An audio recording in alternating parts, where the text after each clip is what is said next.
The restaurant business is built on secrets, secret recipes, secret techniques, secret deals made in back rooms over glasses of wine.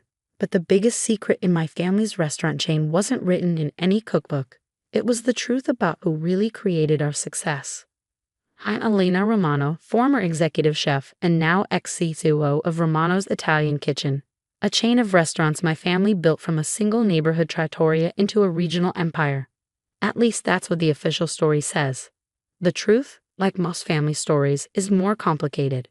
It started in my grandmother's kitchen 50 years ago. Nonna Maria didn't just cook food, she created magic.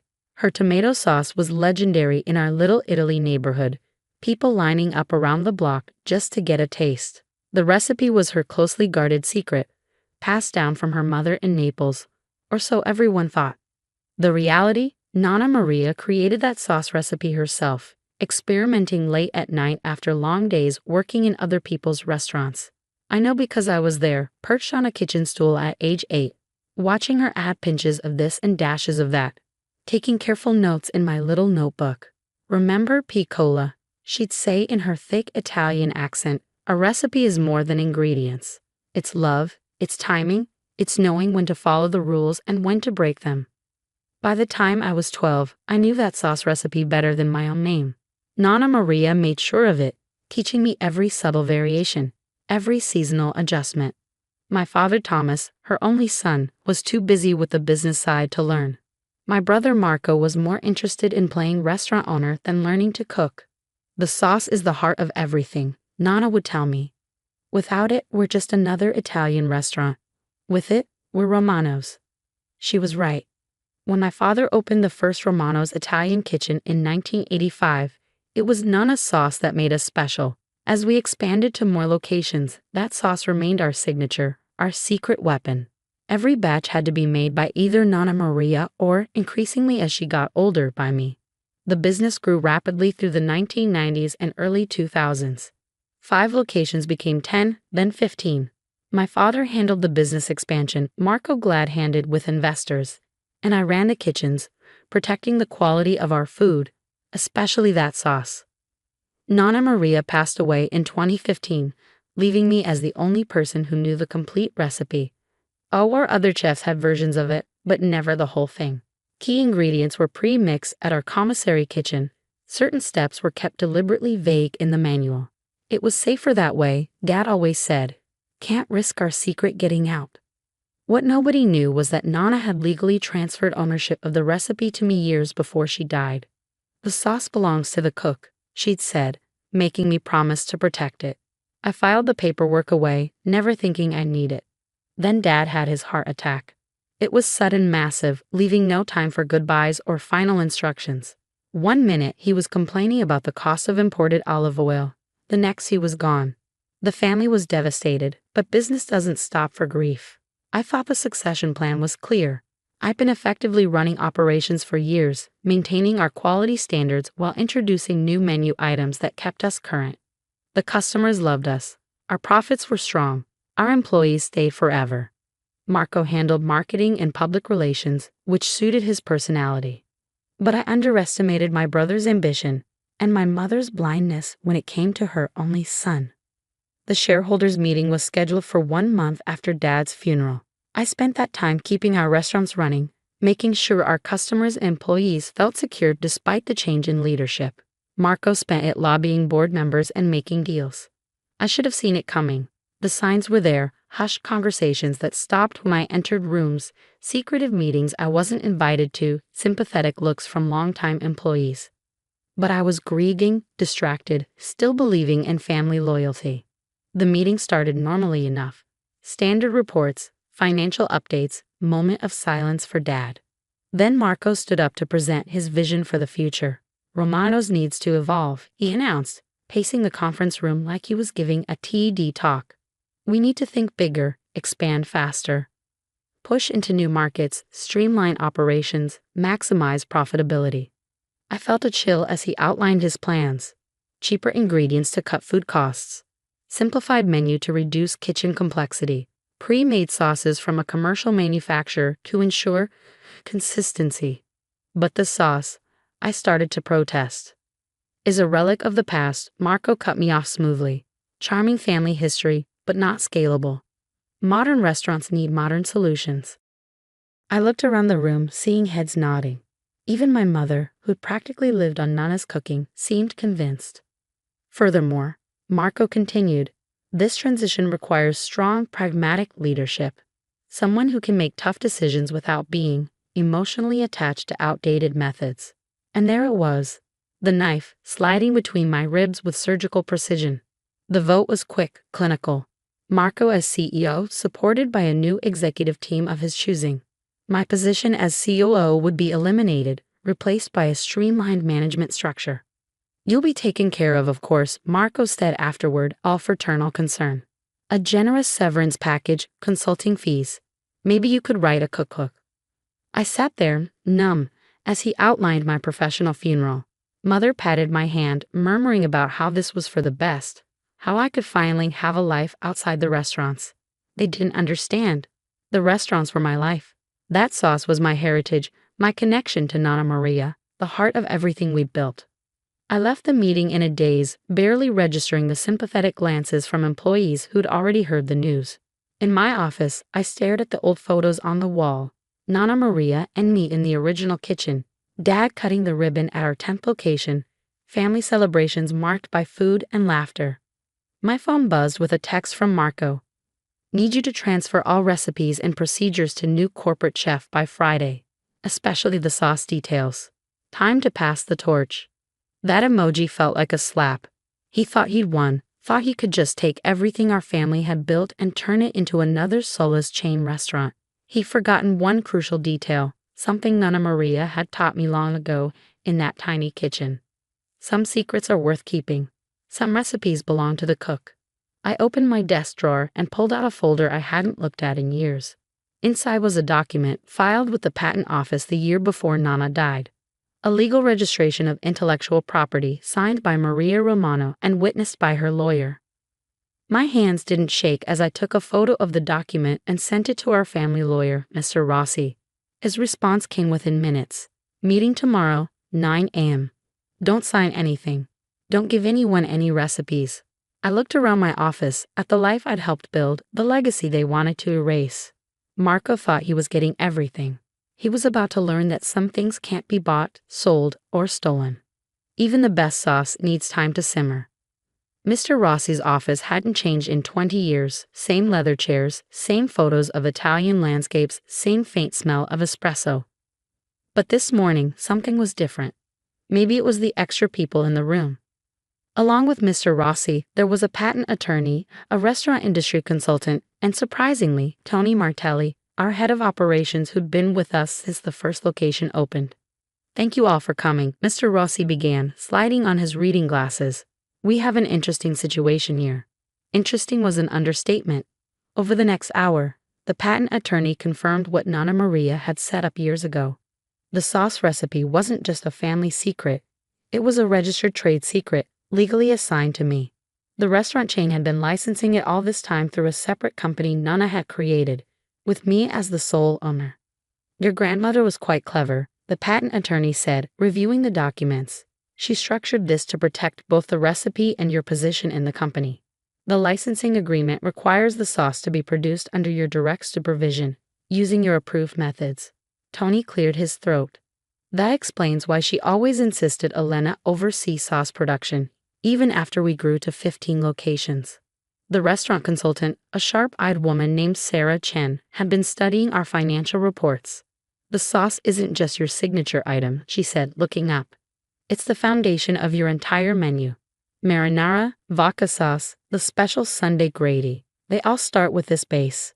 Without it, we're just another Italian chain. I finished echoing Nana's words from so long ago. Mr. Rossi leaned forward.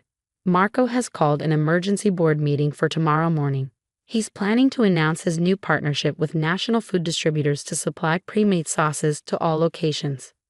My stomach turned at the thought of our restaurants serving mass-produced sauce from a factory. Can he do that? Not without breaching the licensing agreement, the patent attorney said, which would allow you to withdraw permission to use the recipe at all. That would cripple the business, Tommy warned. Our customers come for that sauce. They can taste the difference. Exactly, Sarah nodded. And here's something else to consider. I've reviewed the expansion plans Marco presented. He's leveraged the company heavily, borrowed against projected growth from 30 new locations in the next 2 years, all based on cutting costs and streamlining operations. I saw where this was going, so if the sauce suddenly wasn't available, the projections would collapse, she confirmed. Along with the financing, we spent the next few hours developing a strategy. By the time I left Mr. Ross's office, I knew exactly what I had to do. The boardroom was packed the next morning. Marco had brought in his new executive team, all sharp suits and PowerPoint presentations. Mother sat in her usual place, looking uncertain. I noticed she was wearing the necklace Nana Maria had given her on her wedding day. Marco started his presentation with typical flair: growth projections, market penetration strategies, cost-cutting measures. The sauce change was presented as a minor operational detail, barely worth mentioning. And with these new efficiencies, he concluded, we project expanding to 50 locations within 5 years. The Romano's brand will become a national powerhouse. The board members looked impressed. Mother was beaming. Marco shot me a smug smile as he sat down. Any questions? The board chairman asked. Just one. I stood slowly, placing Nana's original recipe book on the table. Has anyone reviewed the licensing agreement for our signature sauce? Marco's smile faltered slightly. That's just a formality. All recipes and processes belong to the corporation. Actually, Mr. Rossi said, entering right on cue, that's not correct. He distributed copies of the licensing agreement to each board member. The sauce recipe is owned by a separate entity controlled by Elena Romano. Its use by Romano's Italian kitchen is subject to specific conditions. The room erupted in confusion. Marco's face turned red as he snatched a copy of the agreement. This is ridiculous, he sputtered. Mother, tell them this can't be right. But Mother was staring at the signature page at Nana Maria's familiar handwriting. She never said, she whispered. Nana understood something you've forgotten, Marco, I said, keeping my voice calm. A restaurant isn't just a business. It's a promise to our customers, a connection to our heritage. That sauce isn't just a recipe, it's our grandmother's legacy. The new executives were whispering urgently to each other, reviewing documents on their tablets. I knew what they were realizing, how dependent their plans were on having access to our signature sauce. The licensing agreement is very specific, Mr. Rossi continued. Any change in sauce production methods or ingredients must be approved by the recipe owner. Furthermore, production must be overseen by Elena Romano personally. We'll challenge it, Marco snapped. Corporate owns all intellectual property. You can try, the patent attorney said, joining us. But during the legal process, which could take years, you would lose the right to use the recipe at all. How do you think that would affect your expansion plans? Sarah Chen stepped forward, presenting her analysis of how losing the sauce would impact the company's projections and financing. The numbers weren't pretty. I watched Marco's face as his perfect plan crumbled. The board members were murmuring, shuffling papers, shooting concerned glances at each other. His new executives looked increasingly uncomfortable. There is another option, I said quietly. All eyes turned to me.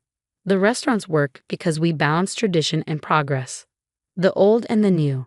I've spent years modernizing our kitchens, improving efficiency while protecting quality. We can expand, but not by sacrificing what makes us special. I laid out my own plan, measured growth, maintained quality, innovation that enhance rather than replace our traditions. As I spoke, I saw heads nodding, saw the board members remembering why our restaurant succeeded in the first place. And the sauce, Marco demanded, stays exactly as Nana created it. Made fresh, made right, made with love. That's not negotiable.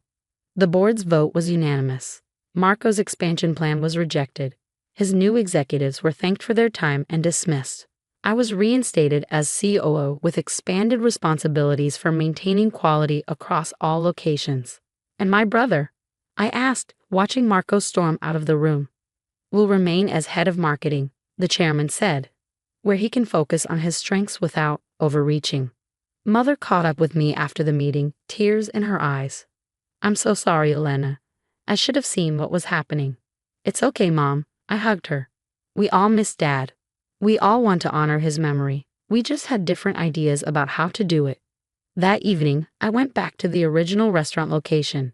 The dinner rush was over, but the kitchen was still warm, filled with the familiar scent of simmering sauce. Tommy was there, checking inventory like he'd done thousands of times before. Just like old times, he smiled. "You know, your grandmother told me this would happen someday. Said Marco had your father's ambition, but not his heart.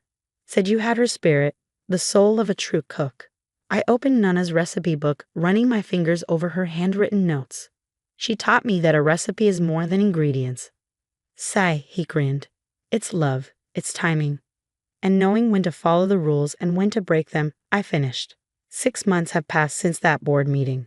Our restaurants are thriving, expanding thoughtfully into carefully chosen locations. Marco has actually proven to be a better marketing director when he's not trying to run everything. His latest campaign about authentic family recipes made with love is our most successful ever. Mother spends more time in the restaurants now, sharing stories about Nana Maria with our staff, teaching them that good food is about more than profit margins. Sometimes I catch her in the kitchen, closing her eyes as she smells the sauce, smiling at memories only she can see. Yesterday, a food critic wrote that Romano's manages something rare in the restaurant industry, growing without losing its soul. He called our sauce a taste of tradition in a modern world. Nana Maria would have liked that review. She always said a good sauce, like a good life, needs the right balance of ingredients. Sweet and sharp, old and new, tradition and innovation, all simmering together to create something special. Last week, I found my old childhood notebook, the one where I carefully recorded Nana's lessons. On the last page, in her handwriting, was a note I'd never noticed before. "Remember, piccola, the secret ingredient isn't in the sauce. It's in the heart of the cook. Guard it well." I'm teaching my niece how to make the sauce now. Marco's daughter Sofia, just turned 8, perches on the same kind of kitchen stool I once used, scribbling in her own notebook. She has Nana's eyes, bright and curious, watching everything. "Why do we add the basil last?" she asked yesterday. "Because some things can't be rushed," I told her, stirring the pot slowly. "They need time to develop, to become what they're meant to be." She nodded seriously, writing it down. Another generation learning our family's real secret, that the best recipes aren't just about food. They're about love, tradition, and the courage to protect what matters most. Marco stops by sometimes, watching Sophia learn the family legacy he almost destroyed. I see regret in his eyes, but also understanding. He's learning too, in his own way. The sauce still simmers in our kitchens, still brings people back again and again. But now everyone knows why, not because of secret ingredients or clever marketing, but because every batch is made the way Nana taught me, with patience, with pride, and with love. That's one recipe that will never change.